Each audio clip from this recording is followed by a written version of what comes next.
এখনো পর্যন্ত একজন মুসলিম তথ্য পাচারে গ্রেপ্তার হয়নি। ব্রাহ্মণ পরিবারের জ্যোতি মালহোত্রা গ্রেপ্তার পাকিস্তানকে তথ্য পাচারের দায়। এর আগে বারবার গ্রেপ্তার অবাঙালি ভিন রাজ্যের বাসিন্দারা, কিন্তু লকেটের তীর সেই মুখ্যমন্ত্রী বন্দ্যোপাধ্যায়ের দিকেই। আসলে সত্যের মুখোমুখি হওয়ার সাহসের অভাব, নাকি বন্ধু ট্রাম্পের বাক্য মিসাইল, নাকি বিশ্ববন্ধু আজ বড্ড একা, সেটাই লুকাতে টার্গেট মমতা। পশ্চিমবঙ্গে বেআইনি লোকেদের বাসস্থান হয়েছে। বাংলাদেশি বলুন আর পাকিস্তানি, যারা অবৈধভাবে রয়েছে তাদের ঘাট ধাক্কা দিয়ে বের করতে হবে। জঙ্গি সতর্কতা নিয়ে পুলিশকে বি অ্যালার্ট প্রসঙ্গে রাজ্যের মুখ্যমন্ত্রীকে নিশানায় বিজেপির প্রাক্তন সাংসদ লকেট চট্টোপাধ্যায়। তিনি বলেন, আজকে বি অ্যালার্ট বললে হবে না। এতদিন ধরে বাংলাদেশ থেকে বিভিন্ন জায়গা থেকে রোহিঙ্গাদের ঢোকানো হয়েছে। ভোটার আইডি কার্ড তৈরি করে দেওয়া হয়েছে। প্রধানমন্ত্রী আবাস যোজনার বাড়ি দেওয়া হয়েছে। তাদের সুবিধা দেওয়া হয়েছে ভোট করানোর জন্য। এখন বলছে বি অ্যালার্ট। অ্যালার্ট আগে হলেন না কেন? এই পশ্চিমবঙ্গ এখন সন্ত্রাসবাদীদের বাইরে থেকে বেআইনি লোকেদের বাসস্থান হয়ে উঠেছে। পদক্ষেপ নিতে হবে। শুধুমাত্র বি অ্যালার্ট বলে প্রচার করলাম, এটা হয় না। পশ্চিমবঙ্গের আইন শৃঙ্খলা ওনার নিজের হাতে রয়েছে, তবুও কোন পদক্ষেপ নিতে পারছেন না বলেও মুখ্যমন্ত্রীকে কটাক্ষ করেন।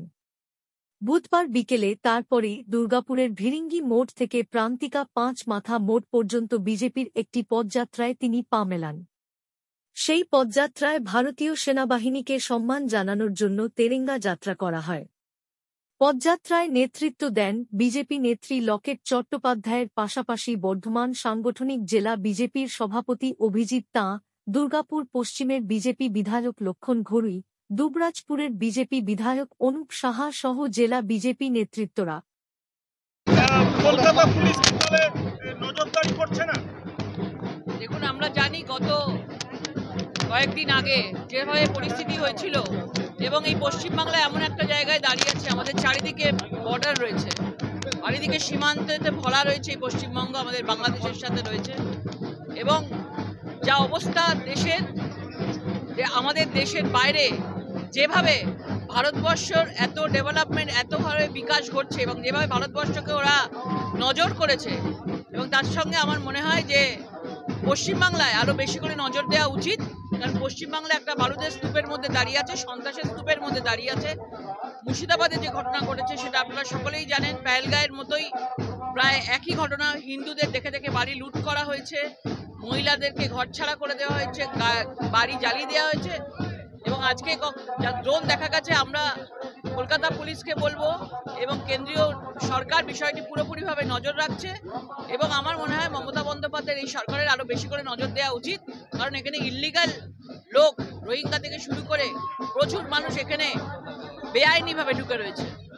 মুখ্যমন্ত্রী বলেছেন বি অ্যালার্ট, পুলিশকে বলেছেন বি অ্যালার্ট, জঙ্গি সতর্কতা দিয়েছেন উত্তরবঙ্গ থেকে মুখ্যমন্ত্রী। দেখুন, আজকে এসব বললে হবে না। এতদিন ধরে বাংলাদেশ থেকে বিভিন্ন জায়গা থেকে রোহিঙ্গারা এসে বিনা এতে তাদেরকে ঢোকানো হয়েছে, ভোটার আইডি কার্ড তৈরি করে দেওয়া হয়েছে, প্রধানমন্ত্রী আবাস যোজনার ঘর দেওয়া হয়েছে তাদের ভোট করাবার জন্য। এখন বলছে বি অ্যালার্ট। বি অ্যালার্ট আগে হলেন না কেন?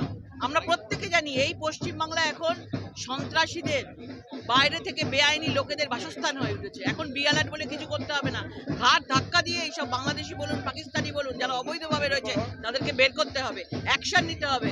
শুধুমাত্র বি অ্যালার্ট বলে আমি টিভিতে মুখ দেখালাম আর বললাম হয়ে গেল, এটা হয় না। বলছে বাইরের স্টেট থেকে নাকি রাজ্যে লোক ঢুকছে, মুখ্যমন্ত্রী আজকে নিজেই বলেছেন।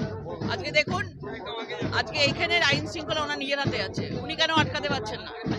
ওনার হাতে আছে। বাইরে থেকে, স্টেট থেকে যদি কোনো অন্য জায়গা থেকে লোক ঢোকে, সেটা পুরোপুরিভাবে ওনার দায়িত্বে আছে, ওনাকে দেখা উচিত। জাতীয় মানবাধিকার কমিশন বলছে যে মুর্শিদাবাদে যে ঘটনা ঘটেছে সেখানে পরিষ্কারভাবে কিন্তু রাজ্যকে দায়ী করা হচ্ছে, এবং বলা হচ্ছে যে পুরোপুরি ইনভলভমেন্ট রয়েছে এক বিধায়ক এবং কাউন্সিলরের। কি বলবেন? পরিষ্কারভাবে সিট গঠন করা হয়েছিল এসআইটি, এবং পরিষ্কারভাবে বলা হয়েছে ওই দিন ঘটনার শুরু হওয়ার আগে পুরোপুরিভাবে যে কাউন্সিলর ছিল মেহবুব আলম এবং এমএলএ যে ছিল, তাদের মদতে প্রায় শুক্রবার দুপুর 2টো থেকে শনিবার বিকেল 4টে অবধি এই ধরনের অত্যাচার চালানো হয়। হিন্দু বাড়িগুলোকে লুট করা হয়, এবং যে সকল হিন্দু বাড়িগুলো অনেক সময় মিস হয়ে গেছে সেগুলো পরবর্তীকালে কাউন্সিলর দেখিয়ে দিয়ে বাকি বাড়িগুলোকে জ্বালিয়ে পর্যন্ত দেওয়া হয়। মহিলাদের কাপড় জামা পুড়িয়ে দেওয়া হয় যাতে মহিলারা অন্য কোনো বস্ত্র আর যেন না পায়, এবং সেখান থেকে কোনো পরিবারকে তারা বলেওছে যে কোনো পরিবারকে দরজা তালা বন্ধ করে দিয়ে জ্বালিয়ে দেওয়া হয়েছিল, বিএসএফরা যদি না আসতো সেই পরিবারটা বাঁচত না। পুরোপুরিভাবে সেই তদন্তে বেরিয়ে এসছে, অনেক সত্য বেরিয়ে এসছে। মুখ্যমন্ত্রী দেখেও না দেখার ভান করছেন, হেলিকপ্টারে চড়ে ওখানে গেছেন, ভেতরে দিয়ে যাননি, কারণ উনি জানেন যে নিচে হেঁটে গেলে হয়তো গাড়িতে করে গেলে অনেক বিক্ষোভ হতে পারে। পুরোপুরিভাবে এই মুর্শিদাবাদের ঘটনাকে ধামাচাপা দেওয়ার চেষ্টা করা হচ্ছে এবং সেটা অত্যন্ত নিন্দনীয়। পহেলগাঁওতে যে হিন্দুদেরকে ধর্ম দেখে দেখে কোনো হাজব্যান্ডকে কোনো বাবাকে যেভাবে হত্যা করা হয়েছে, ঠিক সেম জিনিস মুর্শিদাবাদে হিন্দুদের বাড়ি দেখে দেখে জ্বালিয়ে লুট করে পুড়িয়ে দেওয়া হয়েছে। কি কারণ আজকে এই মিছিল?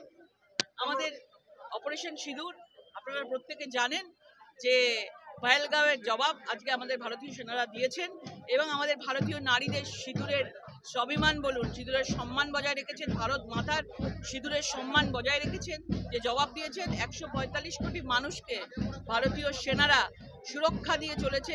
প্রধানমন্ত্রী নরেন্দ্র মোদীজির নেতৃত্বে যেভাবে দেশ এগিয়ে চলেছে, ভারতীয় সেনাদেরকে আমরা স্যালুট জানাই এবং আজকে এই অপারেশন সিঁদুর ভারতীয় সেনার জন্যই আমাদের আজকের এই মিছিল। দিদি, 15 দিন ধরে শিক্ষকরা রাস্তায়, আগামীকাল হাইকোর্ট বলেছে দুজনকে পুলিশের সাথে সহযোগিতা করতে এবং থানায় যেতে, কি বলবেন? দেখুন, খুবই কষ্টের বিষয়। 26,000 চাকরি শুধুমাত্র মুখ্যমন্ত্রী নিজেদের লোকদেরকে বাঁচানোর জন্য আজকে যোগ্য অযোগ্য মিলেমিশে একাকার করে দিয়েছে, শুধু নিজেদেরকে বাঁচানোর জন্য। এই জিনিসটা ওনার হাতে ছিল, অনেক আগে করতে পারতেন ওএমআর শিট দেখে, কিন্তু ওএমআর শিটও জ্বালিয়ে দেওয়া হয়েছে এবং কারুর কোনো রকম কোনো ঠিকঠিকানা নেই। এই 26,000 যে যুবক যুবতী রয়েছে, 26,000 পরিবার হত্যা করেছে, আরো 32,000 প্রাথমিক নিয়োগের থেকে আরো আসবে।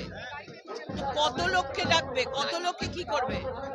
এবং উনি একমাত্র যে সকল লোকেরা, যে সকল মন্ত্রীরা টাকা নিয়েছে তাদের নামগুলো উনি প্রকাশ্যে নিয়ে আসুক। আমরা চাই কারা এই ধরনের কাজ করেছে আগামী দিনে যাতে না হয় সেগুলোকে নামগুলো নিয়ে আসুক। আজকে 26,000 যে ভবিষ্যৎ রয়েছে তাদের অন্ধকার হয়ে গেছে, জীবন পুরো অন্ধকার হয়ে গেছে।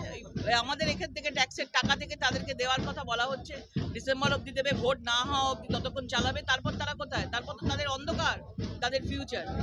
সুতরাং পশ্চিমবঙ্গের অবস্থা ভয়াবহ অবস্থা। দুজন শিক্ষক নেতাকে যেতে বলেছে পুলিশের সাথে সহযোগিতা করতে এবং হাইকোর্ট বলেছে এটা। দেখুন, যতই সহযোগিতা করুক, যাদের চাকরি গেছে তাদের চাকরি গেছেই। কোনোভাবে মমতা বন্দ্যোপাধ্যায় যেভাবে সুপ্রিম কোর্টে চলে যাক, এদের চাকরি কিছুতেই তিনি বাঁচাতে পারবেন না। যা উনি সর্বনাশ করে দিয়েছে, তো সর্বনাশ করেই দিয়েছে।